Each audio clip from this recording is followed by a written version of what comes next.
Yo, it's Guido coming at you with a tactics talk a little bit different today. We are going to talk about a different game. I have mentioned it on Sunday on Coffee Talk that I've lost some time to, approximately 57 hours at this point, to a game called Civilization VI. Sid Miers, Civilization VI. You can get it on Steam. It's about $6.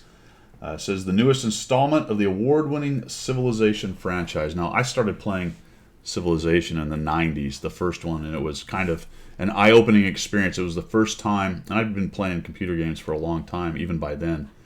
It was the first time I really started to see what the possibilities were for the computer, right? Everything was more or less Pong or kind of short duration, but they were just starting to bring out the RPGs in the 90s, and then we got these big turn-based games, and it was basically taking the board games that I love so much, the war games, and putting them in a digital format. Very accessible. All the rules are in the background. You don't have to roll a bunch of dice. You don't have to dig through the rule set. And Civilization was kind of that idea. And it's that explore, expand, and whatever the other one is. 3Es, 3-4s, I don't remember. But turn-based, you start off with just a Stone Age kind of civilization, and you grow into a space age-ish. Kind of depends. There's a lot of different kinds of games, but Sid Miers, or a lot of different kinds of games like this, but Sid Meier's Civilization is really the OG of this format, and it's very cool. So, like I said, I've spent some time. Let's go to, and I'm going to show you here, kind of the end game portion of the game, and then we'll go back and we'll check out the start of it and give you a little taste of Civilization VI. So I've been playing this game for a while. We'll come up here in just a minute. We're on turn... Up on the right, top right here, turn 411 of 500. I'm on one of the larger maps. You can see the little mini map down here. And then this is my empire. The purple one's King Basil II. There are a lot of leaders that you can pick from. So you can zoom in. You can see the detail which has been added to Civ VI. Very, very nice, especially when you consider Civilization I and how it was just little pixel kind of things. Pixel art, I suppose. This isometric 3D stuff. We got the cities. Look at this. We even got some electronics on the side of this high-rise. Find some units. We've got mechanized infantry here in their APC. We've got MLRS, rocket artillery. We have a supply. Also some vehicles or some... Here we go. Some flying stuff. We've got a helicopter hanging out right here. If we zoom out then, you see the borders and everything going on. So it's quite busy when you get further into the game. And one of the reasons that I tend not to dive into these games anymore is I don't have a whole lot of time sometimes to learn the game. And that's a bit of a daunting task, especially when you have gone so long with a game like World of Tanks where you're so familiar with everything and you don't have to worry about that digging in and learning how to play the game. But my brother-in-law came for a visit during Christmas, and he was playing this quite a bit, so I ended up buying it. It is on sale, like I said. Right now you can get the basic game for $6 off of Steam, so really worth it. I have all the expansions added onto it. My brother-in-law had come out, and he basically was a tutorial for me. Sat there next to me as I played for a while, watched me, help me out, figure out some of the things, and then I've done some solo games. It also has PvP, which is pretty cool. I have done that with a group of friends of his that do it every Sunday. Have a little friendly game and smash each other's empires. That's a completely different animal than playing it solo like I've been. And of course you've got all kinds of different levels. So just wanted to show you kind of the end game and where it will get. And I bring this up at the beginning of the video because, like I said, it can be kind of daunting. I mean, the sheer amount of buttons and crap that's going on that's all interrelated in this game is pretty impressive. And I think Civilization...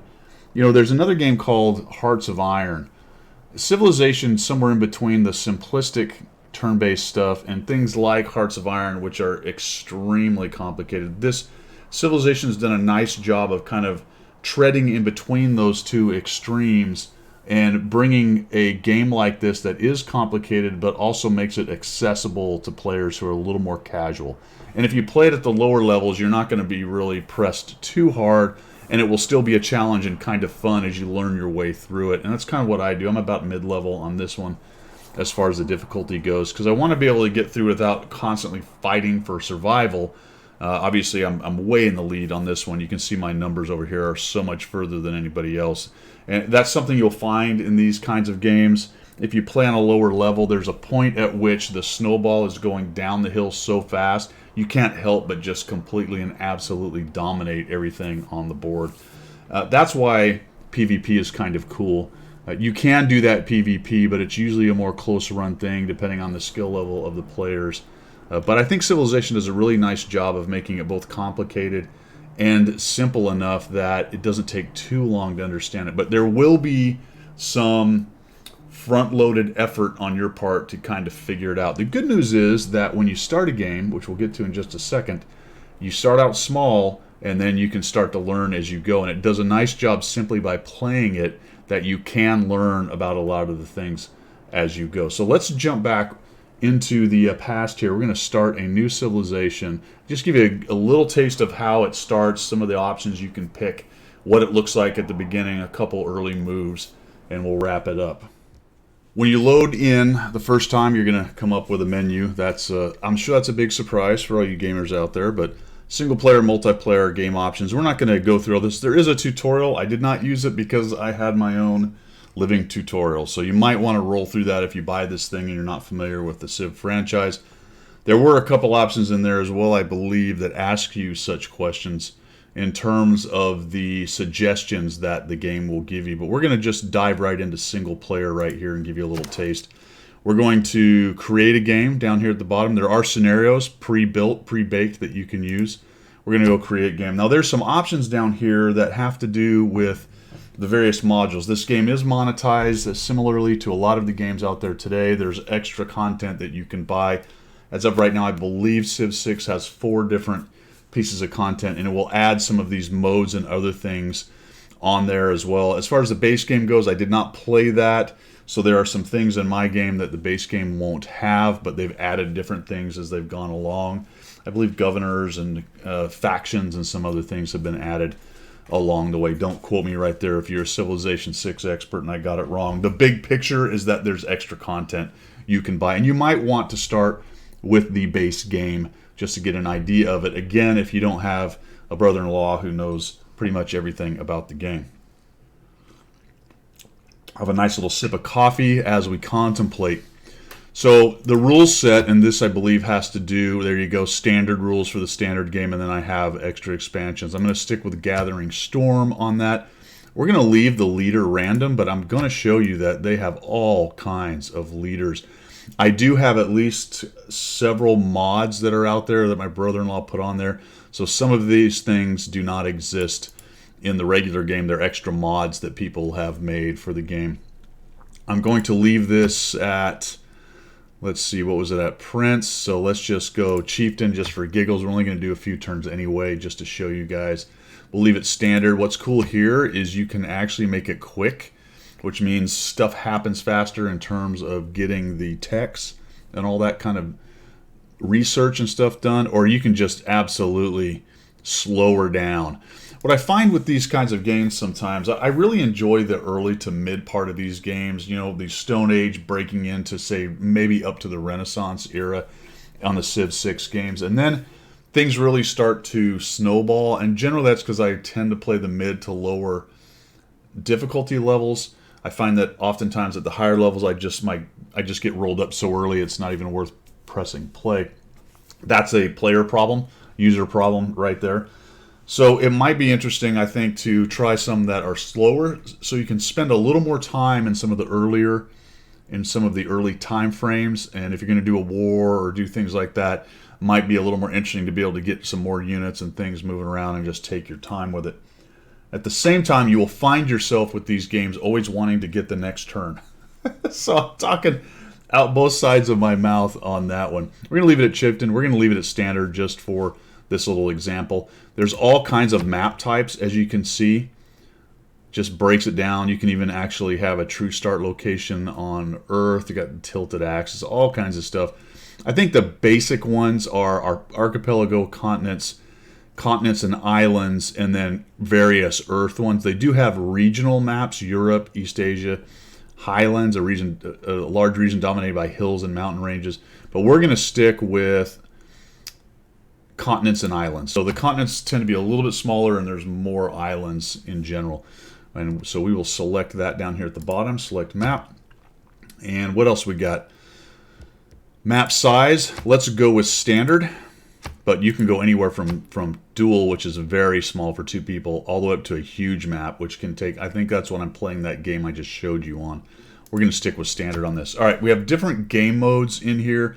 Not going to get too crazy with all of them, but things like apocalypse mode. So this game does have disasters like floods, hurricanes, tornadoes, volcanoes, all kinds of different disasters. I think it even has asteroid strikes and stuff like that that can destroy map tiles and do all kinds of different things. Some good, some bad for your civilization. So you can click on that and get that hyper activated. Just another example, barbarians. You can change the way they act in there as well. So all these different options are in here. I'm going to leave everything standard just for the purposes of showing you this. And then you can up the disaster intensity or lower it down to 0. I think 2 works pretty good for me, but there's more advanced setup stuff. We're not going to dive into that because we're just going to start the game. Obviously, depending on your rig and your setup, you'll have various times of getting games From the going. first stirrings of life beneath water, to the great beasts of the Stone Age, to man taking his first upright steps, you have come far. Now begins your greatest quest. Sean Bean, From right? this early cradle of civilization on towards the stars. All right. He narrates stuff. So we're gonna. All right, Sean, thanks. But he narrates things like setting up your tech, or he'll talk about the tech that you just got. So here we are, our little tiny 2-unit empire, or soon-to-be empire. We have 1 each settler and an Indonesian warrior. Now this is us up here. We're a Gitjara, Indonesian Empire person, and they're going to have bonuses and negatives. So she has a unique medieval era naval unit. Instead of the frigate, it gets the Zhong, and it's got movement speed and +5 combat. So that's cool. Win in a formation. And then Kampung unlocks a builder ability to construct a Kampung unique to Indonesia. And then there's some other various pluses and minuses. When you look at your possible leaders at the beginning when you set up, it will show you all the pluses and minuses. And then I like to go random just to see if I can sort of figure out how to maximize their pluses and minuses. So with a settler, you want to make a city. I've watched some videos here. I'm not going to pretend that I'm the expert on this, but one of the things they did say is if you can find a better place to put your initial city, go ahead and do so. And one of the nice things you can do is sit on a luxury resource, and that will automatically start giving it to you. I know there's some arguments against it potentially as far as other things you can get out of the tile. This little marker here is the recommendation by the AI or by the game saying you should put your city here, here, or here. Other things, it's all hex based here. We've got little food markers. That's what the little corn things are. This over here is citrus. Luxury resource is another kind of special resource. This is a bonus resource. And then there's a couple others. There we go. Luxury resources. This all, yeah, those are both luxury. I think there's one other kind. There's some more jade down there. So what I'm going to do is I'm just going to move these guys here, and I'll build my city, and that's right there, the Found City button. And your knowledge of sailing has advanced considerably. All right, so once you've found a city, Majapahit, we're going to come over here and click on the bottom right, and we're going to start a technology. So it kind of walks you through it, and if you do the tutorial piece, it will force you to do all these different things. Come over here and we'll open the technology tree, and this is a pretty standard, well hell, it's a standard video game. You can call it trope or design or mechanism or whatever you want to call it, but some kind of research thing. Most of you are familiar with World of Tanks who follow my channel. Then you're researching tanks and modules and next levels. Well, in this case, you are researching, going to be 2 things actually. You're going to do technology, and the other one is culture. So we'll start with the technology piece right here. Here's us at 0, and let's say we want to go, and I try to immediately get to archers, if I can find where those fellers are. Where are my archers?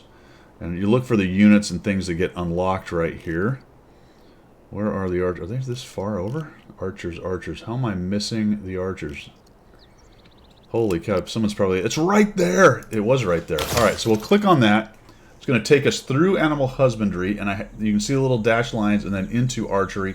There's the turns. It'll take me 1 turn to get that, 2 turns to get archery. Once I unlock animal husbandry, or I learn it, right, I'm using my science, the science of my culture, then I get a pasture, a camp. I can use horses as a resource, so I've unlocked that resource, and then it allows harvesting of cattle, sheep, and deer. All right, makes sense. It's animal husbandry, right? Once I get to archery, then I can do the Temple of Artemis, which is a wonder, and then have an archer unit. So it unlocks 2 different things. So we'll go ahead and click out of that. That's what we want to do. Now we got this big gear thing down here. I'm going to click there, and now I'm going to build something at Mahajajar. Really, I can't do a whole lot right now. I need to start doing a lot of sciencey stuff, unlocking buildings and things. Right now I can do a monument, or I can build a scout, builder, warrior, or slinger. I'm actually going to do slinger.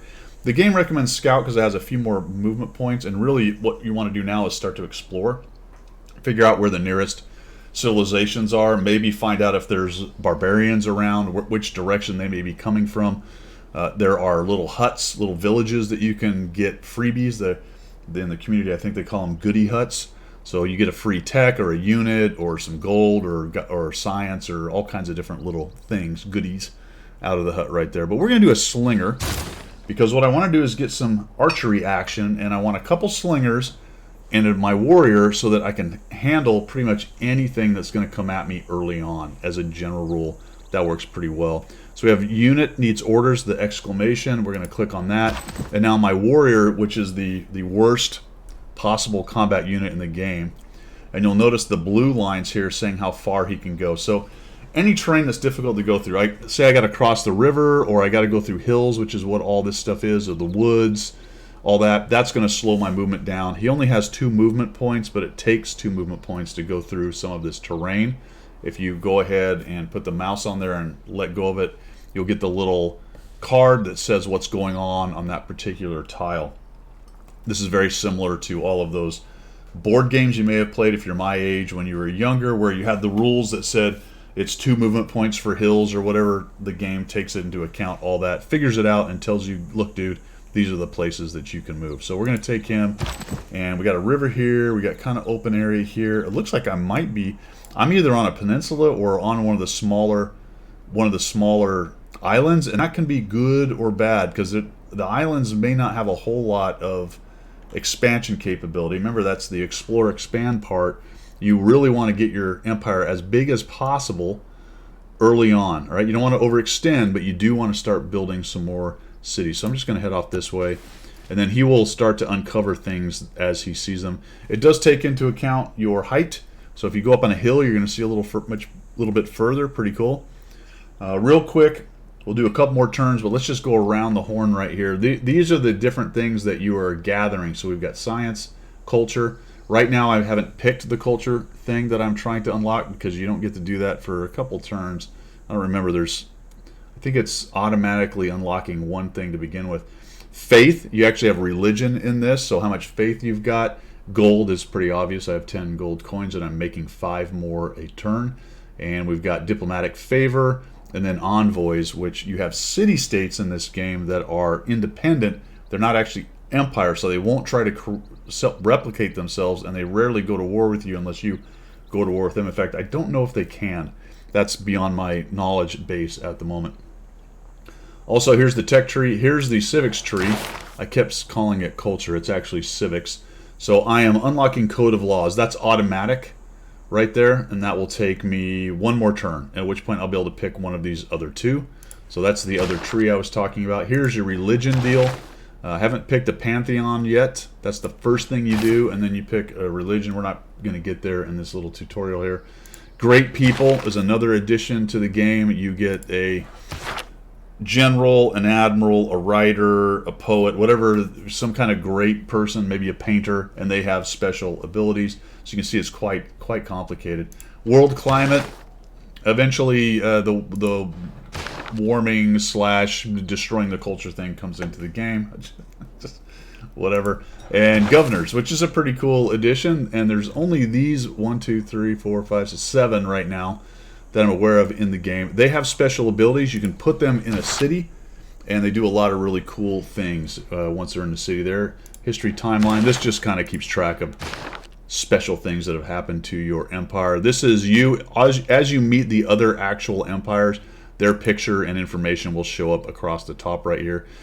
Most of this is basically admin, list of reports, era progress, and world rankings up there.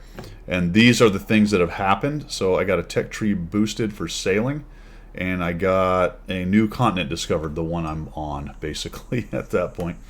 Down here, this is the information for the unit that is clicked on, or the city. If I click on the city, then there's things I can do down here with the city, and then that's the next turn. So let's just go ahead and go with the next turn. It doesn't take very long when it is this early in the game. It only sees you right now. Everything else is going on in the background. You don't see other units move. So it's saying unit needs orders. All right, that's the only one I've got. I was headed north, so let's keep on trucking that way. Looks like we found a stone, which is a bonus resource that is on this particular tile. The cities can expand up to 3 hexes away from the center hex. So that means Mahajashaja cannot use that stone right there. But it does mean you can use the deer, etc. Now let's just talk about that real quick. When I hover over, this is a mod, by the way, that shows which one of the tiles that your population is using. I have a population of 1, so you automatically get your center tile mined, or whatever you want to look at, worked, I suppose. But I've got 1 extra person based on the 1 right there, so they're currently over here getting 2 food, and the little gear is a production, which is how you build stuff. So that's what's happening right there. Normally, without that mod, you've actually got to press this button here.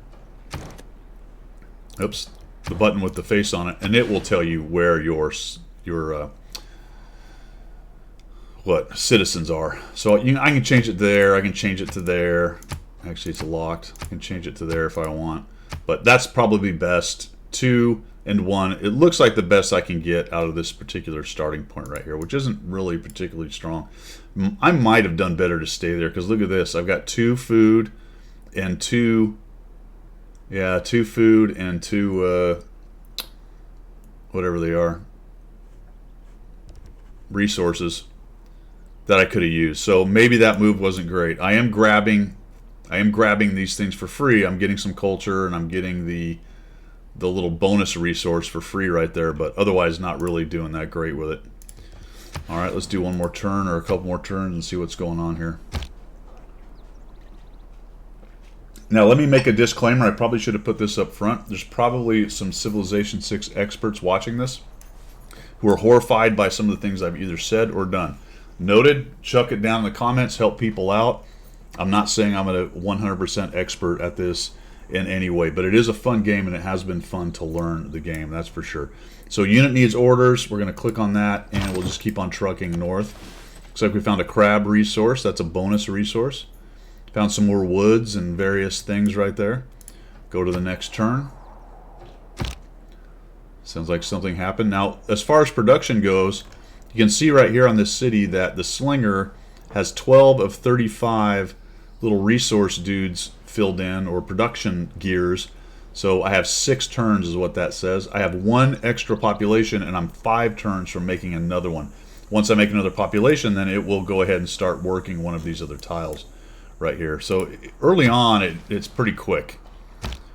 All right, you're just kind of having guys walk around. Now notice this is a flatter piece of land. If we let it hover, it's actually grassland. So your movement's going to be faster. It only takes 1 movement point, and that means I can just get into this, which happens to be Citrus River. So citrus in a river. So really, I guess it's just grassland with citrus on it. So that's 2 grassland tiles. All right, cool. I'm glad I found that. Now this is the Goodie Hut right here. It's a little tribe. There's 2 things. There's barbarians and there's Goodie Huts. The little tribes will not fight you. The barbarians will kill you. Okay, so maybe we'll run into one of those as we're doing this little tutorial here. We'll do a couple more turns. Oh, something happened. All right, that was cool. What happened there, as I highlight again, this is a mod that lets us know, but I have 9 turns until I bring this particular hex into my city's zone of control, basically, which means I can then use it. So the AI was smart enough to go, oh, look, we grabbed this one. It's 2 food and 3 production. So let's move from here, and we'll put the citizen onto that tile. So in 3 turns, I'll get that second citizen population, whatever you want to call it, and I'll be working 2 tiles. So we're up here. We'll go ahead and head towards the Goodie Hut. This river has floodplains, which means it has flooded before, and might burst its banks again. All right, so listening to those is a good idea, especially early on. Floodplains around the particular rivers, that's one of the things that happens. Later on in the game, you can get things like a dam built on it that will stop or at least mitigate some of the flooding. So like I said, it can be very complicated, but also very interesting. So we'll go one more turn, let's jump into that Goodie Hut there. So nothing really happened. We're going to jump on there. Our civilization has accomplished something historic, worthy of being celebrated and remembered. That's because we met somebody. All right, what we got out of this was inspiration. The villagers share secrets. And we got early empire boosted. All right, let's go over here. I'll just show you what that means. Earlier I said sailing was boosted. You can see that it's boosted. So it found a city on the coast and it's boosted. Very nice. Booted. Where's the thing I just got boosted? Maybe it's further down here. Actually, it might be a civic tree thing now that I think about it. It probably is. Probably is a civic tree thing. If I wanted to boost astrology, I need to find a natural wonder. If I want to boost irrigation, I want to farm a resource. I won't read them obviously all, but all these different things you can help boost with. Another thing about having a slinger early game, and this is one of the very few expert pieces of knowledge I have. If you want to get to archery faster, make a slinger and have him go find somebody to sling. And then you're going to boost your archery, right? Although I'm going to get there pretty quickly, it looks like. All right, next turn is set up. I'm about to get my next population, and in 2 more, I'll get the slinger unit. All kinds of fun little sounds as you go along here. Got the sun coming through, because I'm trying to do videos in the afternoon. All right, these guys need orders. Notice I can't go across to the other side. The river will stop me from going 2 hexes, but I can go north 2 hexes. Let's just do that. Now I'm going to have to cross the river later. What do we got here? We got maize. We've got wine, which is a luxury resource. Stone is a bonus. We have copper, which is a bonus resource. Some of those things are required for some of the units in the game. Like I said, it can be quite complicated. Boom. All right, we got the slinger. So we're going to head him down to the south. And now we got to figure something else to make at this city. I don't know. You have to tell me, fellas, if you're experts. I'm going to make a second slinger. I just feel like having a couple of them around. If some random, what's the word? Barbarian shows up. Quiet now, but it could erupt again at some point in the future. So she's telling me about the volcano. Like I said, they can erupt and they can change tiles around them. Can be good, can be bad. They can damage stuff, all that kind of thing. And we'll go one more turn here. Let's see what we got. Enacting new policies in our government can be... It is not wisdom, but authority that makes a law. So old Sean will go ahead and narrate these little quotes right here, which are actually kind of fun. The first time you go through, you might want to listen to them. Kind of interesting. So we've got that first Civic done. We'll come over here and we'll start and we'll look at this and go, all right, which Civic do we want? This one I don't know, to be honest, which one I want to do, but I need to get to political philosophy, I think, is the best plan. So I just click this one further down. We will go ahead and go through. Looks like we're going to have to get... Do we need both? I'm not sure what's going on with that.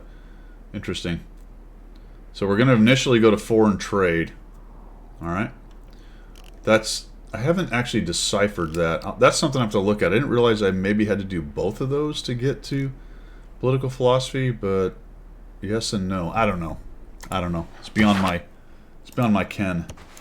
Looks like there's not a lot down to the south. Okay, I'm pretty much at the bottom of the map. You will find the frozen tundra at the bottom and at the top of the map. So interesting. I am on this little peninsula piece, although it looks like I am on a bit of a continent. So it's larger up this way. We may just keep them going south for a minute. Let's try to get these guys off this way. And we've got to fill a policy slot. This is something that has to do with your government. You got these cards, and you can pick the bonuses that you will get. Red goes to the red, so that's a military policy, economic policies. Right now you only get 2. You can get later governments where you get a bunch of them.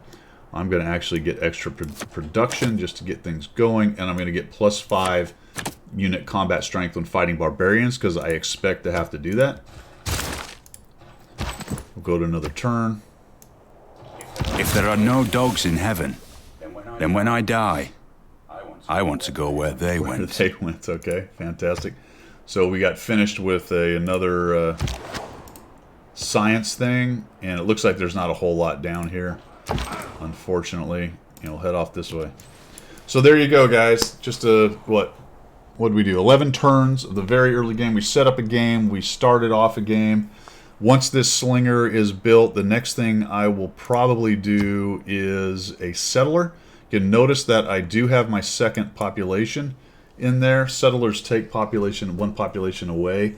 There are some things later in the game you can do to not lose settlers. Actually, there's at least one thing that I know of, which is a governor who has a skill once you unlock that, where that city will not lose a settler when they make one. You can grab settlers. There's ways to do it. Sometimes you get a settler from the Goodie Huts and all that good stuff. So we'll build a settler and we'll make our second city. There you go, man. That's my my 2 cents on Civilization VI. Quite enjoy the game. I'd highly recommend it if you're into Civilization at all. I think it's pretty good overall. They've done a lot of little changes through the time. I played probably 3 of the Civilization games, at least 2, if not 3. And I have to say, this may be one of my favorite ones so far. I don't think I was a huge fan of 5, but they've done some really cool stuff with this one. One thing I will mention that this does not have, and I don't know how long ago it was they got rid of it. Maybe it was 3. But Civilization 2 or 3, or maybe it was 4. Remember how you used to stack 800 units on one hex?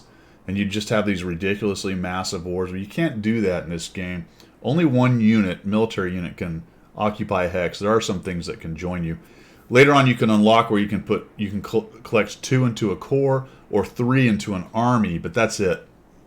And I thought that was a lot better in terms of the combat and the whole figuring out how to attack a place and all. You didn't just stack this massive stack of as many units as you could build in one hex and just roll things over. This is much more interesting and requires a little more fiddling. So I just chucked that out for you who might be kind of interested in the game and be familiar with some of the older Civilization 6 or Civilization games out there.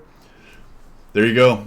I liked it. Let me know what you think down below in the comments, guys. Thanks for coming and hanging out with me on a Saturday while we look at something a little bit different. I'm going to keep on playing this. Any suggestions or otherwise that you have down there about Civ 6, down in the comments, chuck them in there and help people out, help me out. That's all I've got for today. Have a good weekend. We will see ya.